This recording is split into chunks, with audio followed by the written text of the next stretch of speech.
जय श्री कृष्ण। साधक संजीवनी के पूर्व भागों में हमने परिशिष्ट का नम्र निवेदन सुना और यह भी जाना कि स्वामी राम सुखदास जी ने इस ग्रंथ की भूमिका में क्या कहा है। इनसे हमें इस पुस्तक की गहराई और महत्व का परिचय मिला। आज हम अपने अगले चरण में प्रवेश कर रहे हैं। यहाँ हम गीता के अद्भुत महत्व, गीता की महिमा का अध्ययन करेंगे। यह हिस्सा हमें बताता है कि श्रीमद् भागवत गीता क्यों संपूर्ण मानव जीवन के लिए एक अनुपम मार्गदर्शक है। स्वामी जी ने गीता के इस भाग में सरल, सहज और हृदय स्पर्शी भाषा में हमें वह ज्ञान दिया है जो जीवन को शांति, समाधान और सुख की ओर ले जाता है। आइए हम सब मिलकर गीता की महिमा को समझने का प्रयास करते हैं। ओम श्री परमात्मने नमः। प्राक कथन। वंशीधरम तोत्रधरम नमामि मनोहरम मोहहरम च कृष्णम मालाधरम धरम धुरंधरम च पार्थस्य सार्थ्यकरम च देवम कर्तव्य दीक्षां च समतव शिक्षां ज्ञानस्य भिक्षां शरणगतिं च दधाति गीता करुणार्द्रभूता कृशेन गीता जगतो हिताय संजीवनी साधक जीवनीय प्राप्ति हरैव सरलम ब्रभीति करोति दूरम पथि विघ्न बाधाम दधाति शीघ्रम परमात्म सिद्धिम। अर्थात जो अपने हाथों में वंशी तथा चाबुक और गले में दिव्य माला धारण किए हुए हैं एवं जो प्राणियों के मन का तथा मोह का हरण करने वाले हैं, उन पार्थ सारथी धर्म धुरंधर दिव्य स्वरूप भगवान श्री कृष्ण को मैं प्रणाम करता हूँ।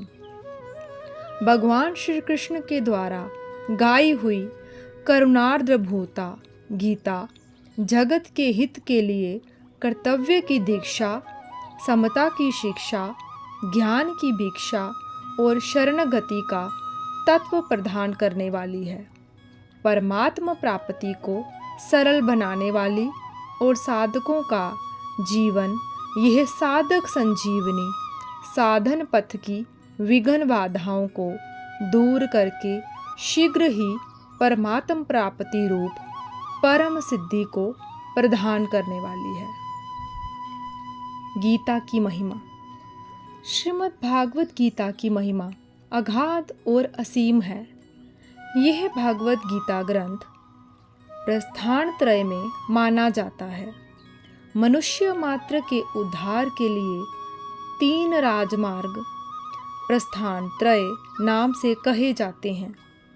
एक वैदिक प्रस्थान है जिसको उपनिषद कहते हैं, एक दार्शनिक प्रस्थान है जिसको ब्रह्म सूत्र कहते हैं और एक समार्थ प्रस्थान है जिसको भागवत गीता कहते हैं। उपनिषदों में मंत्र हैं, ब्रह्म सूत्र में सूत्र हैं और भागवत गीता में श्लोक हैं। भागवत गीता में श्लोक होते हुए भी भगवान की वाणी होने से ये मंत्र ही हैं। इन श्लोकों में बहुत गहरा अर्थ भरा हुआ होने से इनको सूत्र भी कह सकते हैं। उपनिषद अधिकारी मनुष्यों के काम की चीज़ है और ब्रह्म सूत्र विद्वानों के काम की चीज़ है, परंतु भागवत गीता सभी के काम की चीज़ है। भागवत गीता एक बहुत ही अलौकिक विचित्र ग्रंथ है। इसमें साधक के लिए उपयोगी पूरी सामग्री मिलती है, चाहे वह किसी भी देश का, किसी भी वेश का, किसी भी समुदाय का, किसी भी संप्रदाय का, किसी भी वर्ण का, किसी भी आश्रम का कोई व्यक्ति क्यों ना हो। इसका कारण यह है कि इसमें किसी समुदाय विशेष की निंदा या प्रशंसा नहीं है, प्रत्युत वास्तविक तत्व का ही वर्णन है।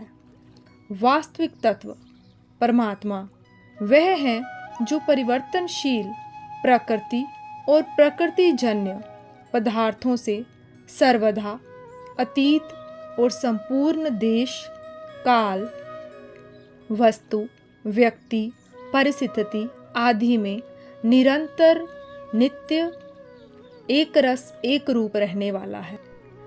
जो मनुष्य जहाँ है और जैसा है, वास्तविक तत्व वहाँ वैसा ही पूर्ण रूप से विद्यमान है, परंतु परिवर्तनशील प्रकृतिजन्य वस्तु, व्यक्तियों में राग द्वेष के कारण उसका अनुभव नहीं होता। सर्वथा राग द्वेष रहित होने पर उसका स्वतः अनुभव हो जाता है। भागवत गीता का उपदेश महान अलौकिक है।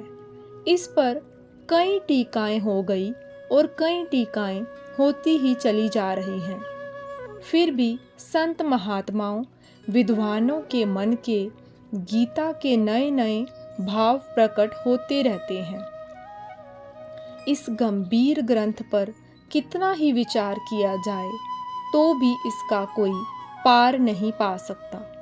इसमें जैसे जैसे गहरे उतरते जाते हैं, वैसे ही वैसे इसमें से गहरी बातें मिलती चली जाती हैं। जब एक अच्छे विद्वान पुरुष के भावों का भी जल्दी अंत नहीं आता, फिर जिनका नाम, रूप आदि यवन मात्र अनंत है, ऐसे भगवान के द्वारा कहे हुए वचनों में भरे हुए भावों का अंत आ ही कैसे सकता है।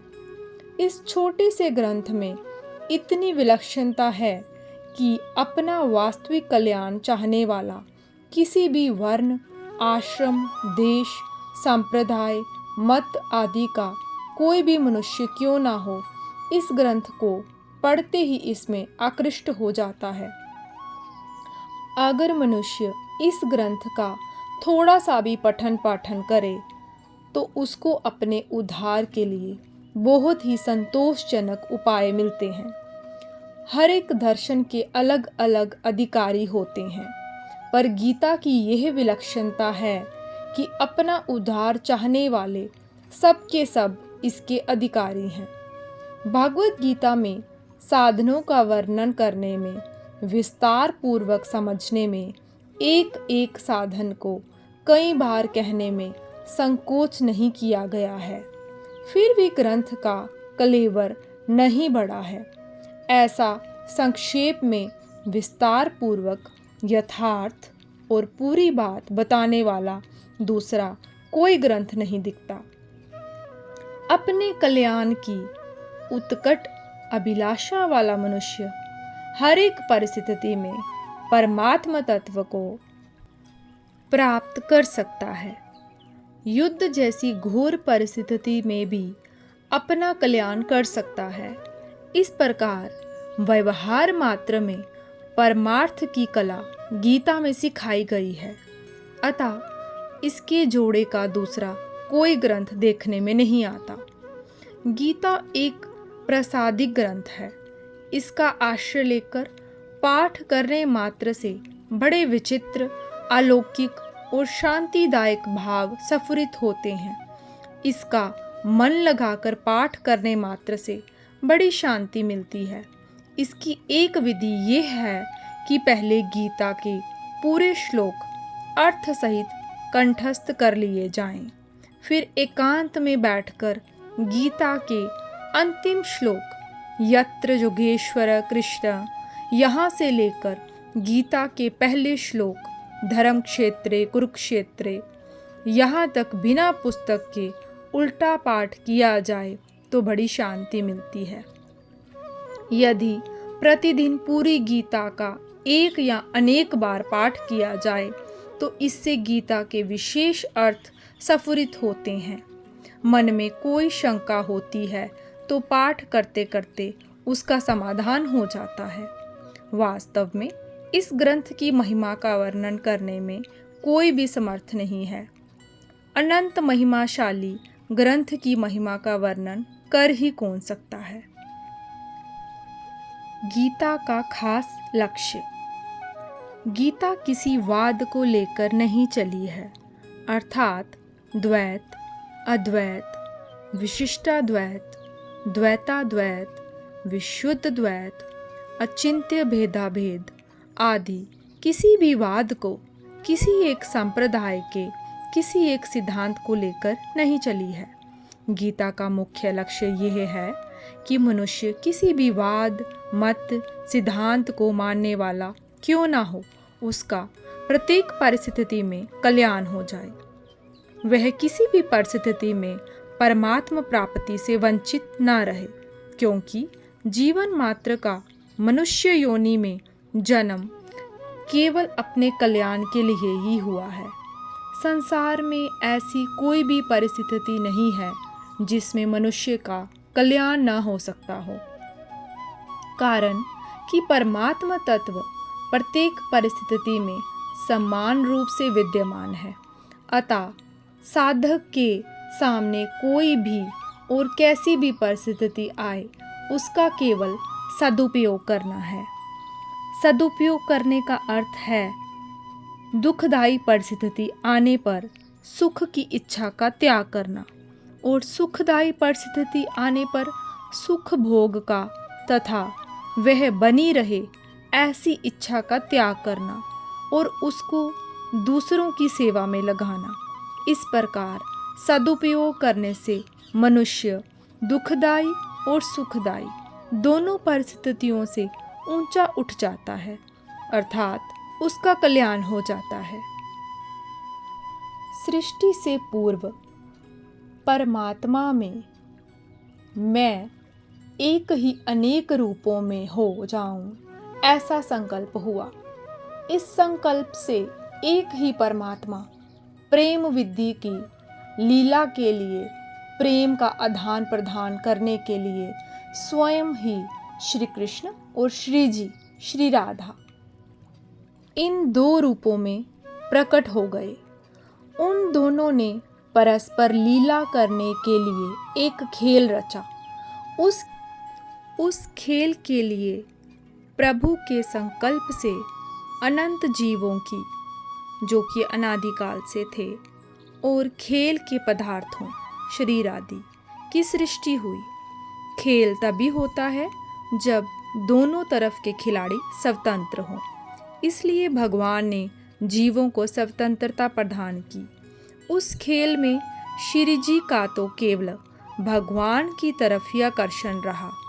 खेल में उनसे भूल नहीं हुई। अतः श्री जी और भगवान में प्रेम वृद्धि की लीला हुई, परंतु दूसरे जितने जीव थे उन सब ने भूल से संयोगजन्य सुख के लिए खेल के पदार्थों, उत्पत्ति विनाशील प्रकृतिजन्य पदार्थों के साथ अपना संबंध मान लिया, जिससे वे जन्म मरण के चक्कर में पड़ गए। खेल के पदार्थ केवल खेल के लिए ही होते हैं, किसी के व्यक्तिगत नहीं होते, परंतु वे जीव खेल खेलना तो भूल गए और मिली हुई स्वतंत्रता का दुरुपयोग करके खेल के पदार्थों को अर्थात शरीर आदि को व्यक्तिगत मानने लग गए। इसलिए वे उन पदार्थों में फंस गए और भगवान से सर्वथा विमुख हो गए। अब अगर वे जीव शरीर आदि उत्पत्ति विनाशील पदार्थों से विमुख होकर भगवान के सम्मुख हो जाएं, तो वे जन्म मरण रूप महान दुख से सदा के लिए छूट जाएं। अतः जीव संसार से विमुख होकर भगवान के सम्मुख हो जाएं और भगवान के साथ अपने नित्य योग, नित्य संबंध को पहचान लें। इसी के लिए भागवत गीता का अवतार हुआ है।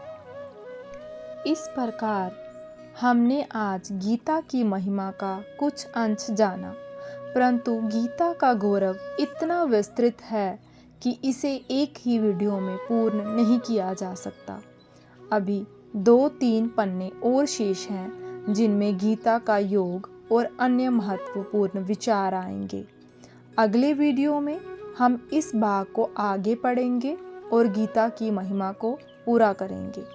उसके बाद हम श्रीमद् भागवत गीता के प्रथम अध्याय के श्लोकों का पाठ प्रारंभ करेंगे। कृपया जुड़े रहिए और इस साधना यात्रा में मेरे साथ चलते रहिए। जय श्री कृष्ण।